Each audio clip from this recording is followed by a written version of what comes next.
Excellent, thank you. So I have the pleasure of providing an overview as to why we went down the path of developing up this decarbonisation pathway. And interestingly, it is an industry-wide pathway, so unique in the fact that we were looking at it on behalf of our dairy processing sector. So I'll just do a bit of an overview of the project, and then I'll pass over to DETA, who will take you through some more details around the methods, what some of our findings are, and then I'll come back and talk about next steps. So just quickly, who is the Australian Dairy Products Federation? So we are the peak policy and advocacy body that represents the dairy manufacturing sector. So these are the dairy processors, the traders, the brokers, the marketers of our great Australian dairy products. And collectively, we support more than 88,000 jobs, a large part which is in regional Australia, and we contribute more than 19.6 billion to the economy each year. Importantly, what I wanted to share is that we represent about 90% of the milk that's processed around the country. And that's really important when you're an advocacy body to make sure that you do take carriage of that collective voice, and hence why this project was so important. Next slide, please. Okay, so why did we go down this decarbonisation path? So clearly energy is one of the most significant costs for a dairy processing business. So it sits up there within their top three. But you overlay that with the fact, as you said, you've got governments, you've got markets, you've got customers, consumers that are expecting this transition to lower emission manufacturing. And I've just listed here a raft of government targets, and these are Australian government targets that are in play, sort of driving that renewable basis for us. From a processing perspective, we overlay the current operating environment with these sustainability credentials, and the end goal is to how do we do that transition, but we need that reliable access to energy whilst obviously also maintaining our costs and our cost competitiveness. So the question that we asked on behalf of our members is, how can we make this transition affordable? How do we make sure that it's practical? And obviously we need that reliable energy source. And us as an industry then is, what do we need to do that? So next slide, please. So obviously decarbonisation, you all know, is all around how do we reduce our greenhouse gas emission. Two sort of areas that we look at is, one is how do we actually improve our energy efficiency through our processes, and then obviously the second is how do we really adopt some of those low emission technologies.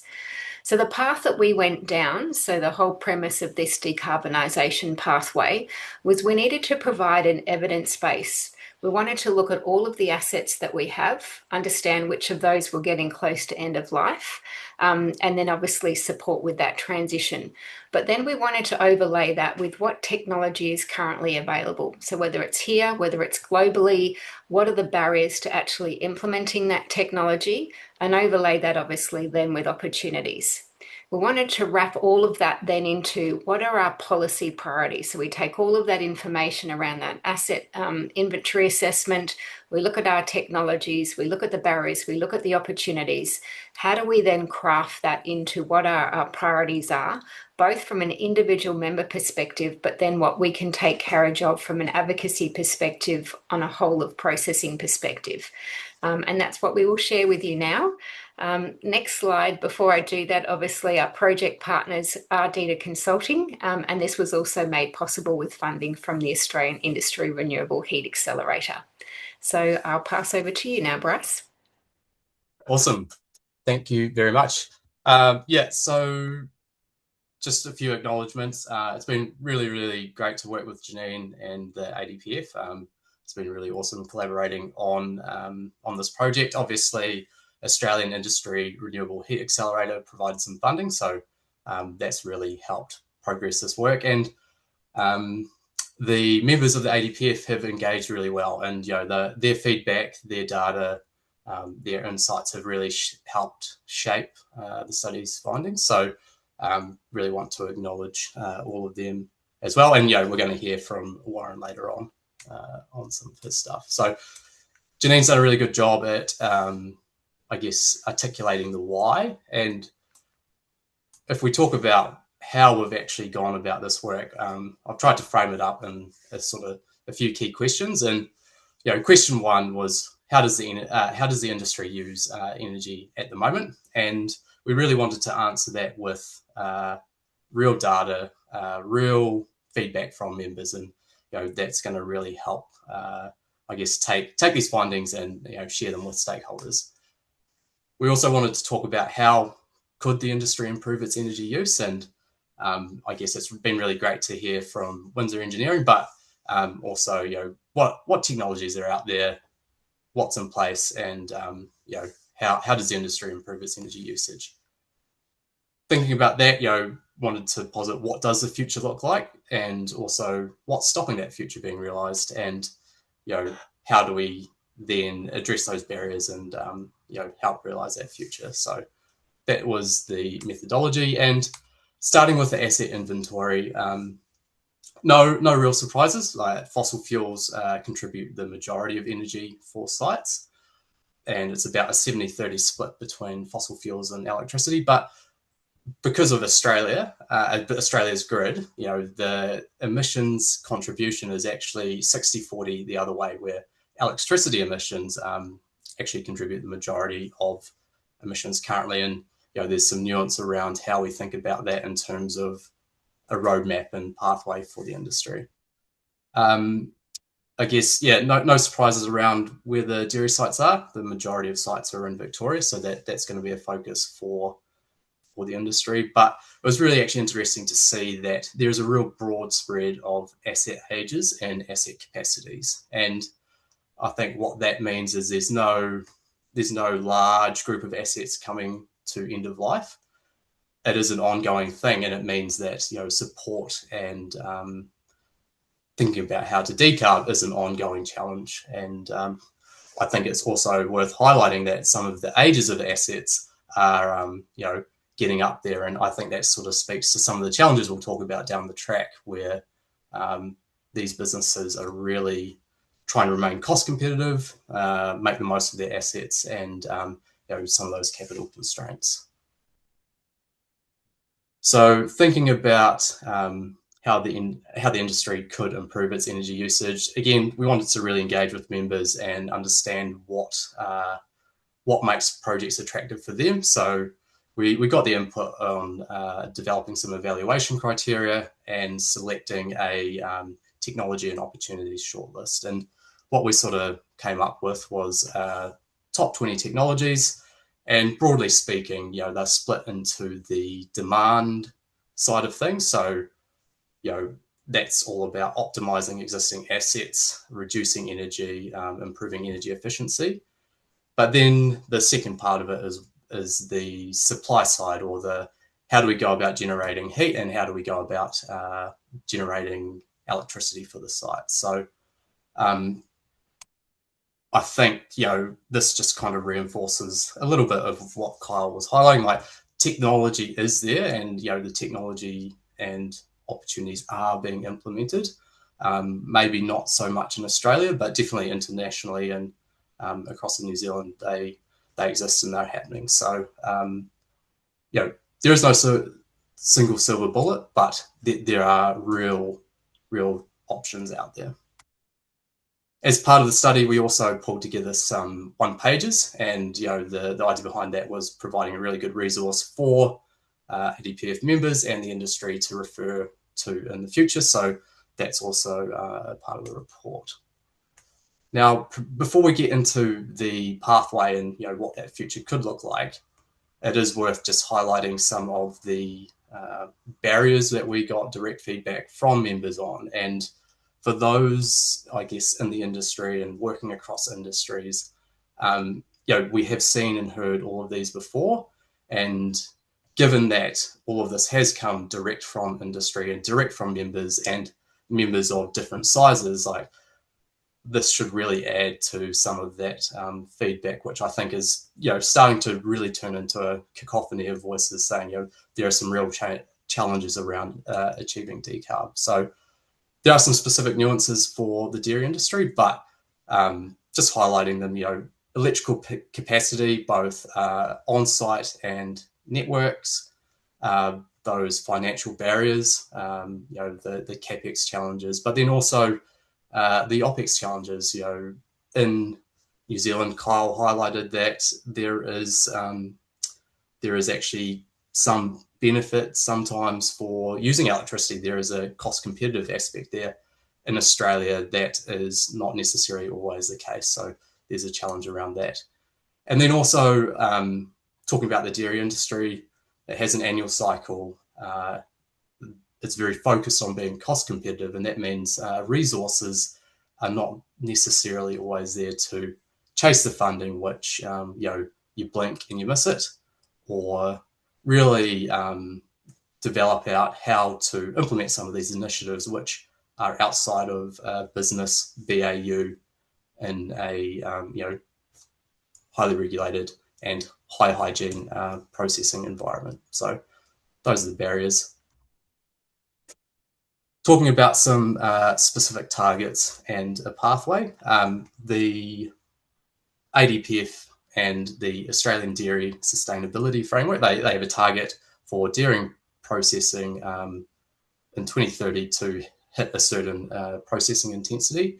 And at the moment, the industry has made really good progress, but there is a gap there, and that gap is about 200,000 tonnes annually, give or take, of carbon emissions. And I'll run through the graph in a little bit more detail in a second, but highlighting again that a majority of emissions come from the grid electricity at the moment, and there are some different projections out there around how Australia's grid might decarbonise.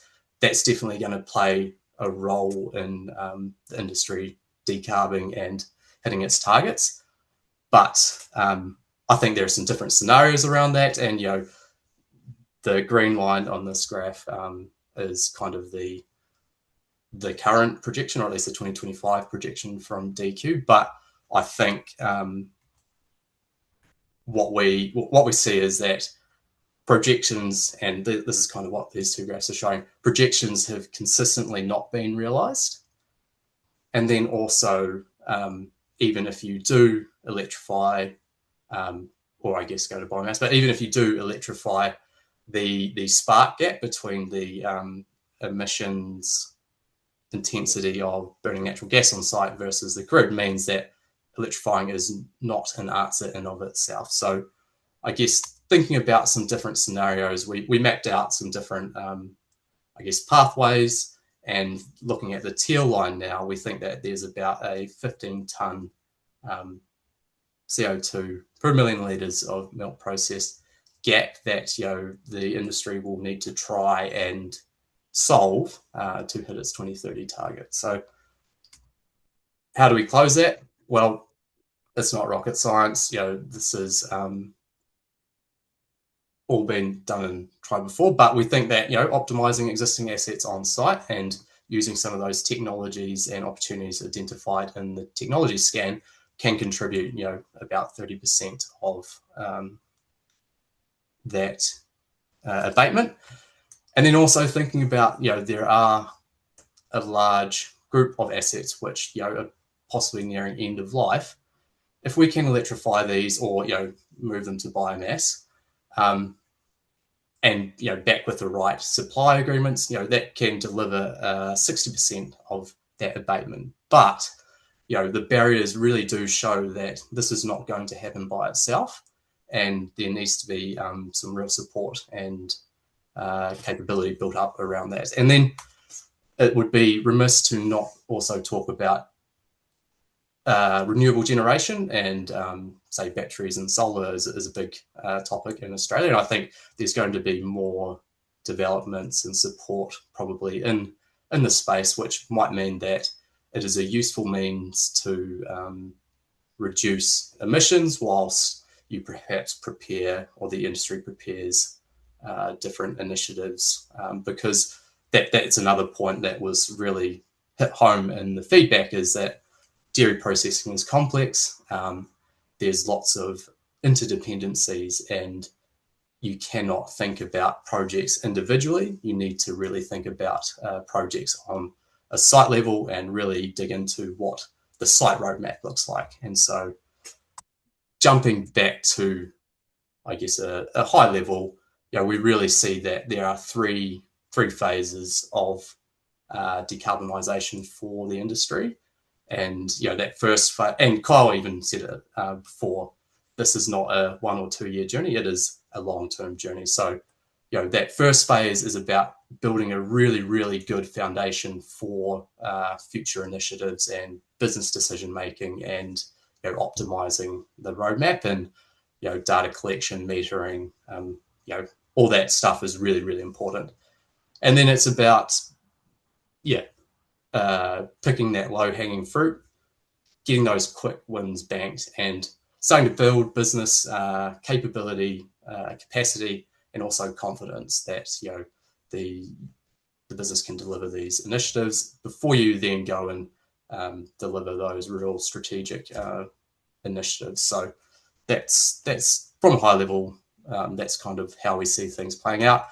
And then the last piece of work that we sort of did as part of the study is we had a look at, because there is policy and funding in Australia, we had a look at what's been out there or what's out there at the moment, and had a look at it from a dairy processing perspective. So we think that there is funding out there, but quite often it is focused on an individual technology or individual process. And again, highlighting that lots of these processing sites, they're complicated, lots of systems are tied in together, and there's lots of interdependencies. And so we think that support for a site roadmap, all of site study, is probably more beneficial for a dairy site than just an individual technology focus. We talked about resources, so supporting the businesses to go and access those resources, and then network or supply side mapping and pathways. We think there's a really important piece of work to do there, and that's both looking at maybe biomass supply and where it exists, or maybe where the network supply exists. And we think that's some initial work to happen right away. And then also it's probably just, again, another general ask is like, for businesses to make decisions around some of these projects, they really need to see some certainty in the energy space and also the emissions space. And so that's framed up our actions and advocacy points. And there's a lot of detail in the report, which we're really looking forward to sharing. But that's a very brief overview of things. So thanks for your time. And I think Janine, over to you. Great. Just one slide to come back to. So this is just next steps. So we're looking to finalise the report over the next week. So as Bryce said, it's got some great practical information, technical insights, but most importantly, it needs to benefit both members as well as us in terms of advancing advocacy asks. So next steps then are just around prioritising all of the information that's in here and how we wrap that up into a package that we take to government, and then importantly, how we support members from an implementation perspective. That's it. Thank you.